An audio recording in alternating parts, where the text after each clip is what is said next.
siya kinsa ni si Ma'am og si Sam. Kaila mo wala. Karon pa mo kadungog Sam, no? So kani si Sam mo ni siya gitawag nga si severely acute malnutrition. So unsa may pasabot sa severe? Grabe na. Oh, grabe na nga malnutrition. So ang akong pangutana, patimbang ba mo sa inyong BNS or BHW sa inyong mga anak? Yes, ma'am. Ay, very good. Oh, very good. Kay nga no, ang kaning si Sam, mo ni sila ang katuning mga bata nga malnourished sa dugay ng panahon. Mga kuan siguro, mga isa na ka tuig or nga na nga, wala mo kahibalo nga malnourished sa inyong anak or ang imuhang bata. Kay nga no man, makahibalo ba mo nga kanaang sa pagtanaw-tanaw ninyo sa inyong anak malnourished siya dili makabalot ta dili kanang for example nga pareha sa inyo nga wala sa health or katong yung uban ninyo nga kauban yung silingan nga wala sukad nakatambong sa mga ingani makahibalo ta dili no dili kita tanan makahibalo nga unsa kana ang malnutrition, di ba? So, unsa dito ang klase nga sa malnutrition? Unsa ang klase nga, pila ka klase ang malnutrition? Pila? Tulo? Oh, sige. Ang katong si underweight or si severely underweight, si stunted or severely stunted. Unsa nang stunted, severely stunted?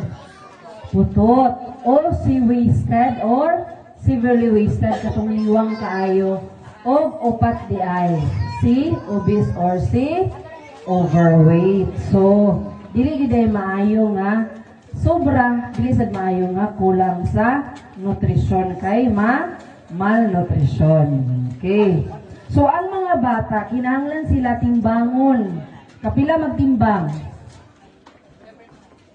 Depende, no? Kung monitoring niyo mo ang anak, kung naa siya sa Sam or sa Ma'am, kung Sam, kada simana. Kung Ma'am, every 2 weeks. Kung ang imong anak na abot sa edad nga 0 to 23 months, munang kada bulan. 24 to 59 months muna ang kada quarter na dayon tamag timbang sa ila. Kay nga nung kinanglan sila timbangon. Kay para makabalo mo nga underweight ba or malnourished ang inyong anak. Kay nga no, kung dili mo kay balo, maingani inyong anak, mahimong si Sam or si Ma'am. Kaya di man mo kahibalo nga, malnourished na dahil siya.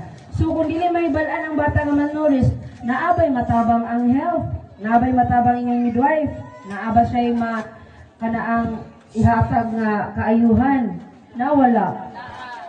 Wala man mo nagpahibalo, kaya wala man nagpatimbang. So wala, dili gid siya. So mapasagdan mo na mahimo na din siya nga unsa Sam. Unya kabalo ba mo unsa ng Sam? Dugay naman kaayo nga malnourished. Kabalo ba mo nga kung dugay na kaayo nga malnourished inyong anak maapektuhan ang iyong mga organ sa iyang lawas. Maapektuhan siya. Kung dili na to diretso maagapan ang iyang pagka malnourished. So pwede maapektuhan ang iyang kidney, ang iyahang atay, no? Kaya ang atong lawas, kuha na siya sa Ginoo, gibuhat siya sa Ginoo, kay para magtinabanga sila diha. Kung naikakulangon ang imuhang tiyan, no, magkuan siya, magaling mo nga sa, manawag siya og tabang dito ni kidney, ni liver, madubli ang trabaho ni kidney nga supposedly filter siya. So tagaan man siya trabaho ni tiyan kay kulang man sa pagkaon, sumunang mahago mo nang madaot dayon ang usa ka organ. Unya to na pud matakdan ang uban nga organ. So ingana siya dapat insakto ra gyud dapat ang atoang kanaang makaon or makuha nga nutrients. So ingana si Sam apektado na ang pwede na nga maapektuhan ang isa or duha sa iyahang organ. So ingani din yung itsura ni Wang siya nga burag unsa.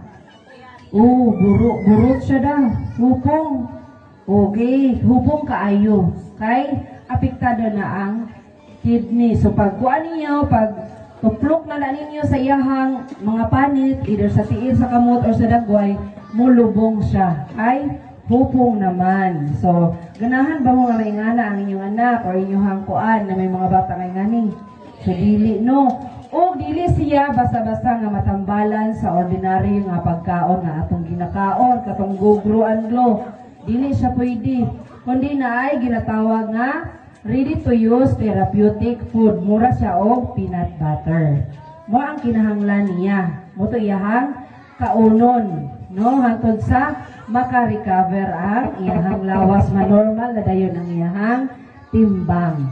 Okay, dali nasabtan ni ma'am. Nasabtan si Sam. Okay.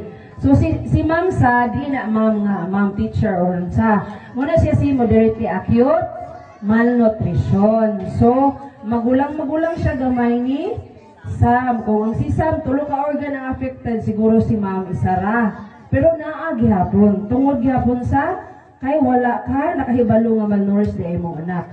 Unsa may magpakahibalo nga nga malnourished yung anak, unsaon magid pagpakahibalo?